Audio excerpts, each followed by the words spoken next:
ఉంటారు అసలు ఏ టాపిక్స్ నుంచి ప్రశ్నలు అనేవి అడుగుతున్నాడని చెప్పేసి కూడా చాలామంది ఎదురు చూస్తూ ఉంటారు. అయితే కొన్ని ఇంపార్టెంట్ పాయింట్స్ అయితే మాట్లాడదాం. పరీక్ష రాసేటప్పుడు మీరు ప్రశాంతంగా పరీక్ష రాయండి. మనకి ఇక్కడ ఆంధ్రప్రదేశ్ పాఠశాల విద్యాశాఖ చూసినట్లయితే టెట్కి ఇవ్వాల్సిన స్థాయి ఏమో డిఎస్సికి ఇవ్వాల్సిన స్థాయి ఏమో టెట్కి ఇస్తున్నారు. మనకి గతంలో డిఎస్సికి సంబంధించిన క్వశ్చన్ పేపర్స్ అనేవి చాలా ఈజీగా వచ్చినాయి, అవి అందరికీ తెలిసిందే. ఇప్పుడు టెట్కి సంబంధించిన పేపర్స్ అనేవి గతంలో జరిగిన టెట్ కన్నా గతంలో జరిగిన డిఎస్సి కన్నా ఆ రెండు పేపర్ల స్థాయిని మించి ఇప్పుడు క్వశ్చన్ పేపర్స్ అనేవి రావడం జరుగుతున్నాయి. స్కూల్ అసిస్టెంట్ అయితే ప్రత్యేకంగా మళ్ళీ చెప్పవలసిన అవసరం లేదు.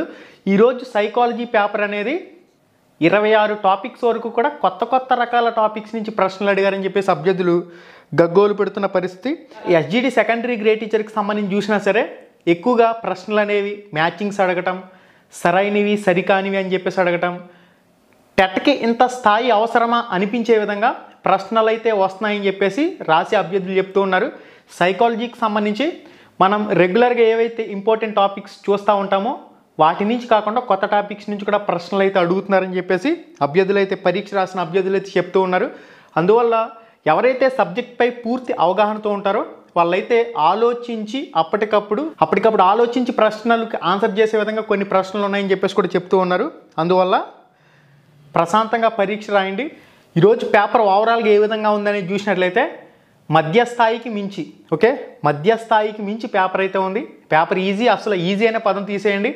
పేపర్ కష్టానికి మధ్యస్థాయికి, మోడరేట్కి, కఠిన స్థాయికి మధ్యలో ఉంది. అంటే పేపర్ అనేది టఫ్గానే రావడం జరుగుతుంది. కాబట్టి అభ్యర్థులందరూ కూడా మీరు చదివిన టాపిక్లే అప్లై చేసి అడుగుతున్నాడు, నీట్గా ఆన్సర్ చేయండి. మనకి వికాస సూత్రాలు అనే టాపిక్ సంబంధించి ఈరోజు 2 ప్రశ్నలు అయితే రావడం జరిగాయి. పేపర్ 1 వాళ్ళకి సంబంధించి వికాస సూత్రాలకు సంబంధించి మనకి వికాస సూత్రాలు ఉన్నాయి కదా, వికాస సూత్రాలకు సంబంధించి 2 ప్రశ్నలు అయితే రావడం జరిగినాయి. అదేవిధంగా మకరెండో కొత్త టాపిక్ అయితే యాడ్ చేశారు కదా, సైకాలజీలో యాడ్ చేసిన టాపిక్ సంబంధించి ఒక బిట్ అయితే రావడం జరిగింది. మనకి గతంలో గ్రంథ రచయితలను ఏ విధంగా అడిగాడు, డైరెక్ట్గా అడిగాడు కదా, ఇప్పుడు మ్యాచింగ్ అడుగుతున్నాడు అంటే మనకి సింపుల్గా హెరిడిటరీ జీనియస్ ఫ్రాన్సిస్ గాల్టన్ ఇలా రాదు బిట్ అనేది. 4 గ్రంథ రచయితలు 4 మ్యాచింగ్ అనేది చేయవలసి ఉంటుంది. ఎవరు రచించారు ఏంది కథ అనే దానికి సంబంధించి. నెక్స్ట్ మనకి దత్తాంశ నిర్వహణ సంఖ్యాశాస్త్రానికి సంబంధించి ఒక బిట్ అనేది రావడం జరిగింది. నెక్స్ట్ అభ్యసన సిద్ధాంతాలకు సంబంధించి 2 సిద్ధాంతాలు అయితే అడిగాడు. అభ్యసన సిద్ధాంతాలు కూడా ఆల్రెడీ మీరు చదువుంటారు కదా.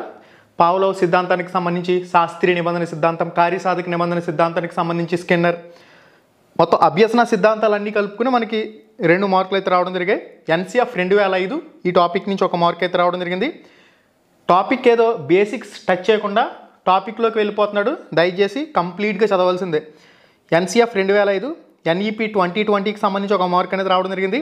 ఆర్టీఈ 2009కి సంబంధించి 1 మార్క్ అనేది రావడం జరిగింది. గతం నుంచి కూడా ఈ 3 టాపిక్లు కన్ఫర్మ్ టాపిక్స్ అని మనం మాట్లాడుకుంటూనే ఉన్నాం.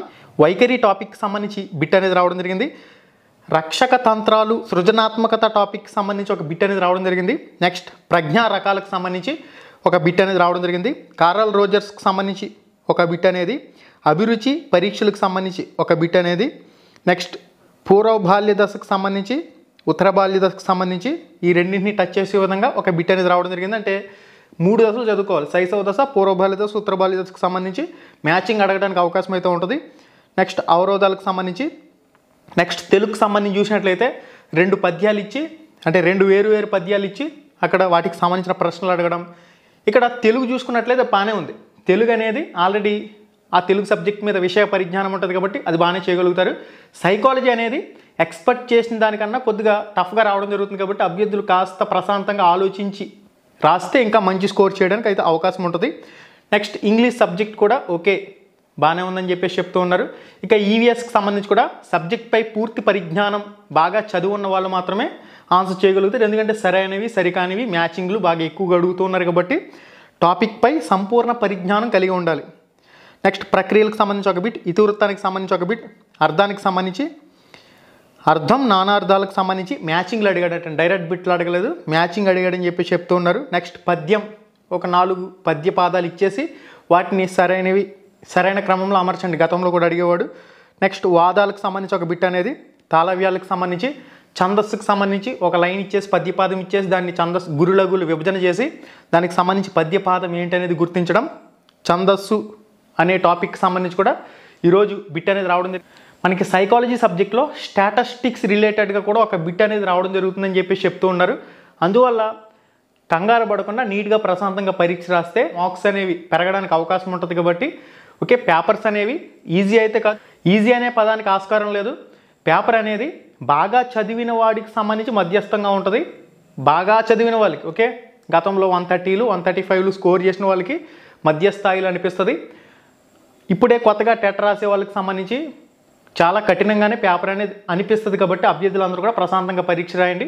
ఈరోజు పేపర్ వచ్చేసరికి కష్టం మధ్యస్థాయికి మధ్యలో ఉంది, అంటే మధ్యస్థాయి కంటే ఎక్కువగానే దీన్ని మనం చెప్పుకోవచ్చు. అందువల్ల సైకాలజీని కాస్త జాగ్రత్తగా డీల్ చేసుకోండి.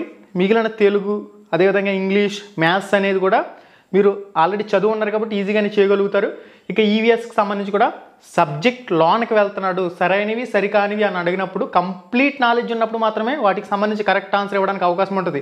ఏబిసిడి అంటే ఒక 4 ఆప్షన్లు ఇచ్చి మళ్ళీ కింద ఏబిసిడి ఏబి ఈ విధంగా చాలా కన్ఫ్యూజ్ చేస్తారు. కాబట్టి మీరు నీట్గా ఆలోచించి ఆన్సర్ చేస్తే మంచి స్కోర్ అనేది చేయగలుగుతారు. కాబట్టి అందరికీ కూడా ఆల్ ది బెస్ట్. ప్రశాంతంగా పరీక్ష రాయండి. పేపర్ అలా వచ్చింది ఎలా వచ్చిందని పట్టించుకోవాల్సిన అవసరం లేదు. ఇప్పటివరకు మీరు చాలా బాగా చదువు ఉన్నారు కాబట్టి మీరు చదివిన దాన్ని బాగా ప్రజెంటేషన్ చేయడంపై చూపించండి. ఓకే, మంచి స్కోర్ అనేది చేయడానికి అవకాశం ఉంటుంది. పేపర్ అనేది చాలా పేపర్లు రావడం జరుగుతాయి. పేపర్ 1 వీక్ సంబంధించి చాలా పేపర్స్ అనేవి రావడం జరుగుతున్నాయి.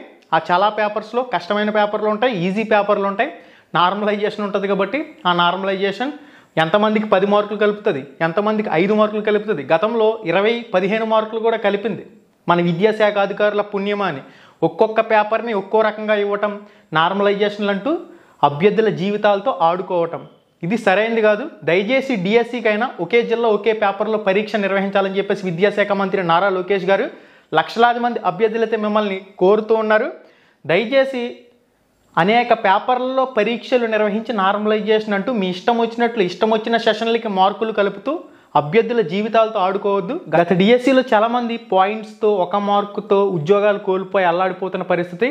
దయచేసి ఇకనైనా భవిష్యత్తులో జరగబోయే డిఎస్సి ఒకే జిల్లా ఒకే పేపర్లో నిర్వహించాలని చెప్పేసి అభ్యర్థులందరూ కూడా కోరుకుంటూ ఉన్నారు. మళ్ళీ వీడియోలో మళ్ళీ కలుసుకుందాం. శుభం, ధన్యవాదాలు.